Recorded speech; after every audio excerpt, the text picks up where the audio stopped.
मी ना एक नोटीस केली गोष्ट, 2 मिनिटासाठी पॉलिटिक्स किंवा राजकारण सगळं बाजूला ठेवा.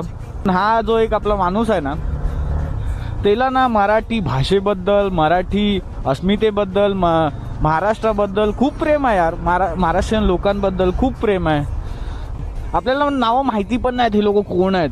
नाना शंकर शेठ झाले, डॉक्टर बाबासाहेब आंबेडकर झाले, ज्ञानोबा माऊलींपासून कुसुमाग्रहांपर्यंत, सचिन तेंडुलकर, लता मंगेशकर. एवढं कौतुक आहे ना या माणसाला, या सगळ्यांबद्दल, मराठी माणसांबद्दल एवढं प्रेम आहे ना खरोखर. म्हणजे मला कौतुक वाटतं. म्हणजे किती अभ्यास आहे, किती विचारसरणी मोठी आहे.